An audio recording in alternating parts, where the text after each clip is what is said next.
So, Assalamu alaikum and welcome to the webinar session that is specifically on intimate health. और मेरा नाम है जी doctor Haris. मेरी speciality gynae obs है। I have done my MS gynae obs from UHS Lahore.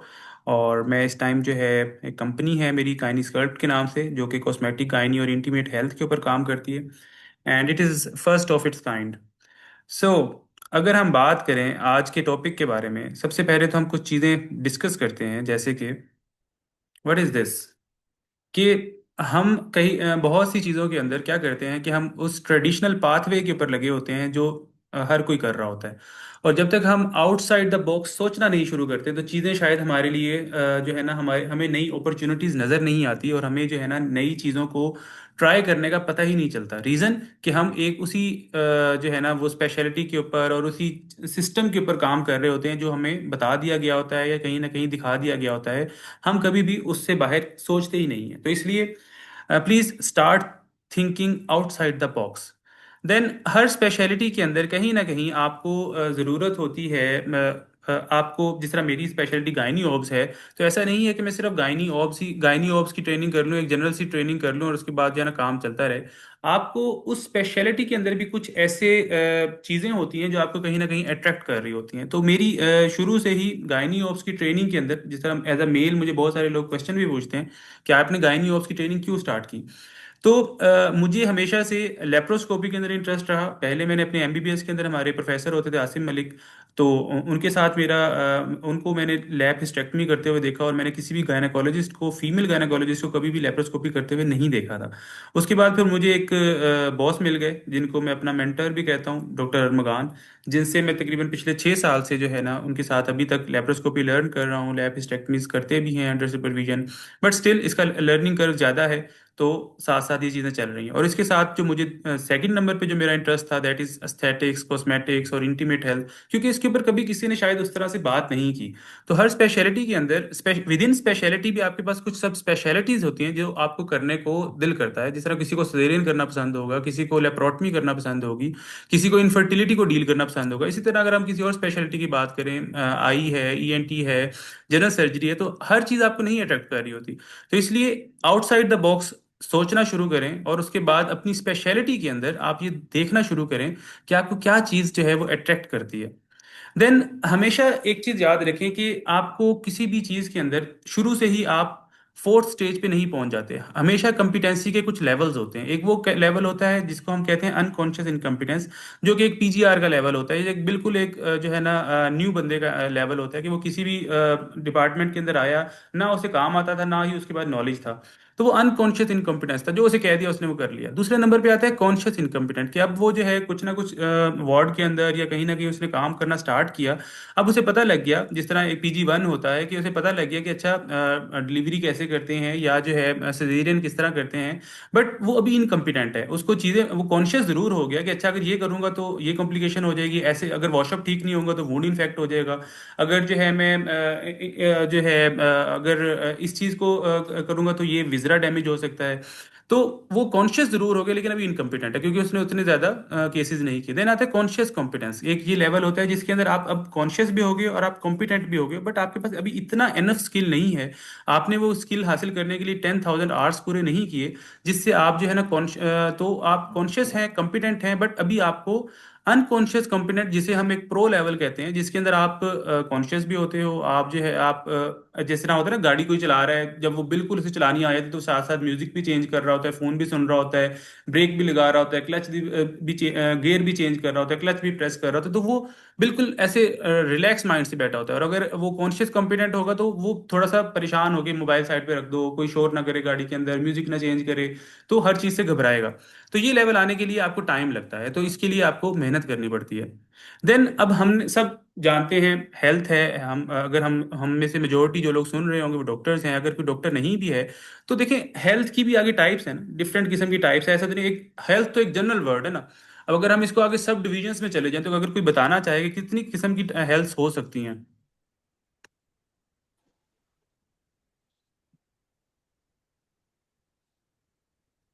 Well, अगर हम physical, okay, emotional physical health, है। और साइकोलॉजिकल हेल्थ। ओके, और बस सर यही है। ओके। सो फिजिकल हेल्थ होगी जिसके ऊपर हम हमेशा स्ट्रेस देते हैं कि अच्छा जी आप फिजिकल वर्क करेंगे, आपका वेट ठीक रहेगा, आपकी शुगर सही रहेगी, आपका ब्लड प्रेशर सही रहेगा, तो फिजिकल हेल्थ तो हर कोई इसके बारे में बात करता है। देन हमारे पास आ जाती है रिप्रोडक्टिव हेल्थ। रिप्रोडक्टिव हेल्थ हमारे हम गायनाकोलॉजिस्ट के लिए इंपॉर्टेंट है, जिसके अंदर हम रिप्रोडक्शन के ऊपर बात करते हैं। पीरियड्स कब शुरू हुए, पीरियड्स कब खत्म होंगे, रिप्रोडक्टिव एज ग्रुप क्या है, उसके बाद प्री मेनोपॉजल, पोस्ट मेनोपॉजल, ये अभी सारी रिप्रोडक्टिव फॉर अ गायनाकोलॉजिस्ट ये एक बहुत ही इंपॉर्टेंट जो है ना हेल्थ है। फिर हमारी मेंटल हेल्थ आ जाती है, स्ट्रेस है, एंजाइटी है, आपको जो है ना कहीं आप जो है ना डिस्टर्ब हो रही हो, आपकी मेंटल हेल्थ, तो मेंटल हेल्थ भी एक बहुत ज़्यादा बड़ा एक रोल प्ले करती है। देन हमारे पास एक सोशल हेल्थ भी है, जिसके अंदर आप जो है सोशली किन लोगों के साथ कनेक्टेड हो, किन लोगों के साथ उठ बैठ रहे हो, वो आपकी सोशल हेल्थ, आपकी ये मेंटल हेल्थ को, आपकी फिजिकल हेल्थ को कहीं ना कहीं बहुत ज़्यादा इफेक्ट करती है। अगर आप अच्छे लोगों के साथ उठ बैठ रहे हो तो आपकी सोशल हेल्थ भी अच्छी होगी, सोशल हेल्थ अच्छी होगी तो आपकी मेंटल हेल्थ और आपकी फिजिकल हेल्थ बहुत अच्छी रहेगी। लेकिन अगर आपके साथ रहते ही टॉक्सिक लोग हैं, सारा दिन नेगेटिविटी फैलाते हैं, तो आपकी सोशल ये हेल्थ भी इफेक्ट होगी।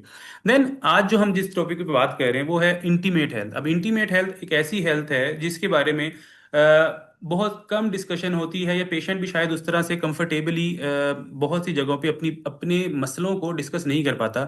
मेल वाली साइड पे शायद इसको बहुत ज़्यादा ग्लैमराइज किया जाता है, इसकी बहुत सारी मेडिसिन है, चीज़ें जो है ना आपको मार्केट में मिल जाती हैं।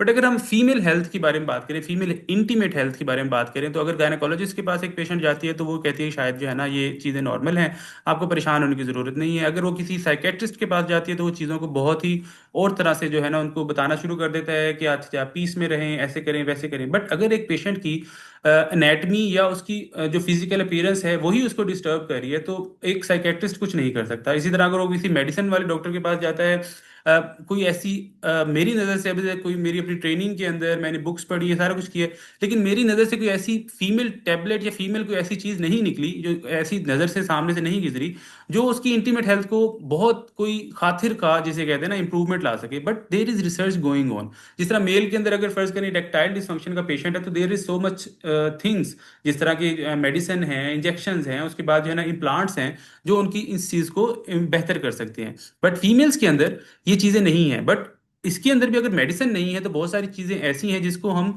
सर्जिकली करेक्ट करके बहुत सारी चीज़ों को इम्प्रूव कर सकते हैं। लेकिन उसके लिए ज़रूरत यह है कि पेशेंट को पता हो कि मैंने जाना किसके पास है। Then what is intimate health? Intimate health जो है ये एक ऐसी हेल्थ है जिसके अंदर फीमेल जेनिटल एरिया की फिजिकल, फंक्शनल और एस्थेटिक एस्पेक्ट्स को देखा जाता है। फिर उसके बाद वल्वो वजाइनल स्किन हेल्थ कैसी है, पेल्विक फ्लोर का फंक्शनैलिटी कैसी है, सेक्सुअल वेलनेस कैसी है, सेल्फ एस्टीम कैसी है, बॉडी कॉन्फिडेंस कैसा है, ये सारी चीजें मिलके आपकी जो है ना इंटीमेट हेल्थ, या अगर हम इसको थोड़ा सा बोल्ड वर्ड यूज करें तो ये सेक्सुअल हेल्थ की तरफ आपको जो है ना लेके जाती है कि एक पेशेंट की लेबियल हाइपरट्रोफी तो नहीं है, उसका एरिया डार्क तो नहीं है। इसके अलावा पोस्ट मेनोपॉजल पेशेंट्स के अंदर एट्रोफी या जो है उसके बाद जो है ना ड्राइनेस की कंप्लेंट है। इसी तरह आपकी जो है ना रिप्रोडक्टिव एज के अंदर जो है पेशेंट की उसकी और उसके हस्बैंड की बॉन्डिंग किसी कहीं लैक्सिटी और इन चीज़ों की वजह से खराब तो नहीं हो रही। क्या पेशेंट ने कभी कीगल एक्सरसाइजेज या pelvic floor muscle strengthening exercise के बारे में कभी सोचा है या नहीं सोचा? या कभी उसने जो है ना अपनी जो अगर कोई उसको इन्फेक्शन चल रही है, क्या उसके अलावा कोई और उसे मसला तो नहीं चल रहा, कोई वेस्टिबुलाइटिस तो नहीं है, कोई वेजिनिस्मस का मसला तो नहीं है? तो देर इज सो मच जिसको जो हम एक टोटली सब स्पेशलिटी के अंदर लेके जा सकते हैं इन चीज़ों को। अगर हम इन चीज़ों जिस तरह यूरिनरी इनकॉन्टिनेंस है वो शायद कहीं ना कहीं यूरोगायनेकोलॉजी में आती है, लेकिन उसको आप बहुत सारी चीज़ें जिस तरह आप गाइडलाइन भी पढ़े तो उसके अंदर भी आपकी पेल्विक फ्लोर स्ट्रेंथनिंग एक्सरसाइजेज हैं। इसी तरह पीआरपी के रोल्स भी हैं, थ्रेड के रोल्स भी हैं। शायद आपने कहीं पढ़ा हो लुक्सेमबर्ग एक सिस्टम है, जो आप थ्रेड्स डालो तो कोलेजन प्रोड्यूस हो, तो आपका स्ट्रेस यूरिनरी इनकॉन्टिनेंस कहीं ना कहीं ट्रीट हो जाता है। तो ये सारी चीज़ें कहीं ना कहीं आ जाके एक कंपाइल होके हम इनको इंटीमेट हेल्थ भी कह सकते हैं और सेक्सुअल हेल्थ भी कह सकते हैं। फिर अब इसका स्कोप क्या है इंटीमेट हेल्थ? सॉरी, किसी का माइक ऑन है। अब इसका स्कोप क्या है कि अब अगर आप सब अगर आप में से जो लोग सुन रहे हैं मोस्टली लोग गायनाकोलॉजिस्ट हैं, तो क्वेश्चन ये होगा कि हमें तो गायनी ऑप्स के अंदर ही इतना कुछ मिल जाता है या इतना टाइम ही नहीं मिलता, तो इंटीमेट हेल्थ का स्कोप क्या होगा? तो मेडिकल एट्रोफी, अब जो पेशेंट्स आपके पास लेक्सिटी के आ रहे हैं वो पेशेंट्स कहाँ जाएंगे अगर आप उनको जो है ना स्पेसिफिकली अगर आप जो है ना लेक्सिटी को ट्रीट नहीं करते, आप जो है ना एट्रोफिक वेजिनाइटिस को ट्रीट नहीं करते, पिगमेंटेशन को ट्रीट नहीं करते, लेबियोप्लास्टी के प्रोसीजर्स जो है ना बहुत ज़्यादा इनकी डिमांड है, अगर आपको ये नहीं आती, आप नहीं ट्रीट करते, तो ये पेशेंट्स कहाँ जाएंगे? इसी तरह लेक्सिटी और जो है ना सेंसिटिविटी और लुब्रिकेशन, इस तरह के जो इश्यूज हैं पेशेंट्स के, अगर एज अ गायनाकोलॉजिस्ट आप सिर्फ उनको जो है ना रीअश्योर करते हैं या आपके पास कोई ऐसा प्रोसीजर नहीं है जिससे आप इन चीज़ों चीज़ों को एड्रेस कर रहे हैं तो फिर ये पेशेंट्स कहाँ जाएंगे। इसी तरह अगर आप ये सारी चीज़ें एड्रेस नहीं करते तो पेशेंट को कहीं ना कहीं साइकोलॉजिकल जो उनका कॉन्फिडेंस है, मेंटल वेल बींग है, वो कहीं ना कहीं इफेक्ट होना स्टार्ट हो जाती है। तो इट इज़ अ टोटली जो है ना एक बहुत बड़ा फील्ड है। ऐसा नहीं है कि इस तरह के पेशेंट्स नहीं है। और बीइंग अ गायनेकोलॉजिस्ट अगर आप इस चीज़ को नहीं एड्रेस करते, why gynaecologist should lead this field and others should understand, क्यों जरूरत है? क्योंकि ये मेडिसिन और एस्थेटिक्स के दौरान एक ब्रिज है, एक अंडरस्टैंडिंग है फीमेल एनेटमी और हार्मोन्स को, जो कि हमारी गायनी ओप से कहीं ना कहीं थोड़ी सी डिफरेंट है। इसी तरह अगर आप गायनाकोलॉजिस्ट हो, अगर आप एक जो है ना गायनी को प्रैक्टिस करते हो, या फीमेल जो एनेटमी है उसको डेली बेसिस पे आपके पास फीमेल पेशेंट्स ही आते हैं और इन इन चीज़ों को आप ऑब्जर्व करते हो, तो आप जितनी एथिकल और सेफ प्रैक्टिस कर सकते हो शायद वो किसी और स्पेशलिटी वाला या कोई और बंदा नहीं कर सकता। इसी तरह opportunity to expand practice, minimal invasive procedures के साथ आप जो है अपनी प्रैक्टिस को, लेट्स सपोज कि आपका कोई दिन ऐसा है जिसके अंदर आप कोई इमरजेंसी डील नहीं करना चाहते, आप चाहते हो कि मेरी थोड़ा रिलैक्स डे गुजरे, तो बाकी सारे कामों से हटके ये एक जो है थोड़ा रिलैक्स फील्ड है, इसके अंदर भी आप जो है ना आगे बढ़ सकते हो। फिर हमारे पास अवेलेबल प्रोसीजर्स ठीक। कौन कौन से हैं इंटीमेट हेल्थ को इम्प्रूव करने के लिए। इसके अंदर जो है इंटीमेट हेल्थ की चीज़ों को देखने के लिए हमारे पास नॉन सर्जिकल और सर्जिकल प्रोसीजर्स हैं। नॉन सर्जिकल में हमारे पास जो ब्लीचिंग एजेंट्स हैं, लेजर्स हैं, हाइफू है जो टाइटनिंग, पीआरपी, फिलर्स, थ्रेड्स, जो कहीं ना कहीं इंटीमेट हेल्थ को बहुत ज़्यादा इंप्रूव करते हैं। इसी तरह सर्जिकल प्रोसीजर्स में आपके पास लेबियोप्लास्टी है, वजाइनोप्लास्टी है, हुड रिडक्शन है। तो ये सारे प्रोसीजर्स हैं जो मिलके इंटीमेट हेल्थ को इम्प्रूव करते हैं। बेनिफिट पेशेंट के लिए बेनिफिट क्या है कि पेशेंट का जो है वो कंफर्ट जो है वो इम्प्रूव होगा। और मैं अबॉर्शंस भी करूंगी। अबॉर्शन में तो बहुत पैसा, लाख लोग, 2-2 लाख लोग जो सॉरी, आपका अनमेरिड किसका लड़कियां हैं माइक ऑन इनके। है? प्लीज माइक ऑफ करें, मैं बाद में आपसे क्वेश्चंस पूछता हूँ। ये वाली। So, improved comfort and function, better confidence and sexual satisfaction, relief from pigmentation, laxity and dryness, and natural aesthetic enhancement। ठीक है। और डॉक्टर्स के लिए क्या बेनिफिट है इसके अंदर, अगर आप इसके अंदर काम करते हैं तो expand scope of revenue stream. अगर आप इन प्रोसीजर्स को देखना शुरू करें, जो लोग जो है ना इंटीमेट हेल्थ या कॉस्मेटिक गायनी को प्रैक्टिस कर रहे हैं, तो अल्टीमेटली कहीं ना कहीं वो अपने जो है ना रेवेन्यू को डबल कर रहे हैं। इसी तरह बहुत सारी इसके अंदर स्कोप्स हैं जिसके अंदर आपके पास अभी चीज़ें नहीं हैं, जो आप जो है जिसके ऊपर अभी रिसर्च वर्क नहीं। जिस तरह रीजनरेटिव मेडिसिन है बहुत ज़्यादा मार्केट में आ रही है, इसी तरह एमनियोटिक फ्लूइड के ऊपर अब जो है ना रिसर्च पिछले 8 7 8 साल से हो रही है, बाहर वाली कंट्रीज़ में हो रही है, शायद पाकिस्तान में नहीं हो रही, कि उसके अंदर भी ग्रोथ फैक्टर्स हैं, वो भी आपकी जो है ना बहुत सारी जगहों पे फ़ायदा दे सकता है। इसी तरह आपके ब्लीचिंग एजेंट्स हैं, लेजर्स हैं, इनका कितना रोल है, कितने परसेंट इफेक्टिव हैं, तो ये सारी चीज़ें रिसर्च अपॉर्चुनिटीज आप कर सकते हो। इसी तरह जब आप करना शुरू करोगे, नई रिसर्च करोगे, then you will be able to introduce innovation, आप अपना नाम बना सकते हो। और आप कुछ अरसे बाद देखेंगे, अभी तो शायद उतना उस तरह से इसको सोसाइटीज एक्सेप्ट नहीं करती, बट कुछ अरसे बाद आप देखेंगे कि ये एक सब स्पेशलिटी की फॉर्म जो है ना ले लेगी। और इंटीग्रेटिंग इनटू प्रैक्टिस आप किस तरह से कर सकते हो कि start with small safe procedures, learn from certified training courses, maintain ethics and patient privacy, combine medical and aesthetic counselling. तो जहाँ पे आप इतनी प्रैक्टिस कर रहे हैं, अगर आपके पास इनफ्लो फीमेल पेशेंट्स का ज़्यादा है, तो आप इन प्रोसीजर्स को करके अपनी जो है ना प्रैक्टिस के अंदर इनको इंट्रोड्यूस कर सकते हैं। सीखने के लिए आपके पास बहुत सारी डोमेन्स हैं, बहुत सारे सर्टिफिकेट्स हैं। क्लोजिंग मैसेज मेरा यही होगा कि women deserve full spectrum wellness from fertility to femininity. Then मैं भी इस चीज़ को कोर्स करवा रहा हूँ जो कहीं ना कहीं इंटीमेट हेल्थ के ऊपर जो है वो वर्क करता है। बहुत सारे लोग शायद आप में से इस कोर्स को ज्वाइन भी किया होगा और ले भी रहे होंगे। एंड देन आप मुझसे कोई क्वेश्चन है अब आप लोगों का, तो आप प्लीज़ मुझसे पूछें। अब हम माइक ओपन कर सकते हैं, अगर आप अपना जो है कैमरा ऑन करना चाहते हैं आप कैमरा भी ऑन कर सकते हैं, एनी वन ऑफ यू।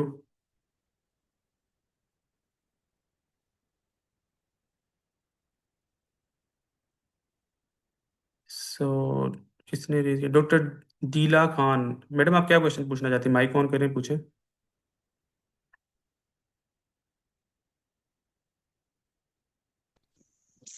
अस्सलाम वालेकुम सर। वालेकुम सलाम। सर मैं पूछना था कि ये जो आप प्रोसीजर सिखा रहे हैं ये सिर्फ ऑनलाइन होंगी या फिर इसकी जो होती है हैंड्स ऑन टेक्निक्स भी होंगी? मैडम फ़िलहाल के लिए तो अभी ये ऑनलाइन है। उसकी रीज़न ये है कि पहले आप इन चीज़ों को अंडरस्टैंड करें। It is just a tip of iceberg कि आप जो सिर्फ नाम देख लिए या नेट से आपने सर्च कर लिया।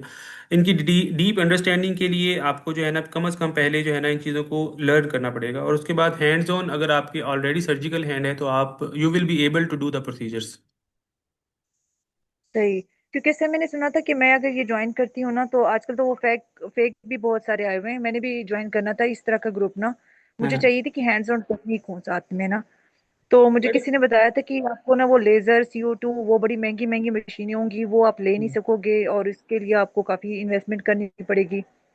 अच्छा, तो जो लोग ऐसे है कि जो मतलब। जो गायनाकोलॉजिस्ट है ना, वो इस बात से कहीं ना कहीं मेरी इस बात से एग्री भी करते हैं कि इट्स नॉट अबाउट जो है ना आप डायरेक्टली जो है ना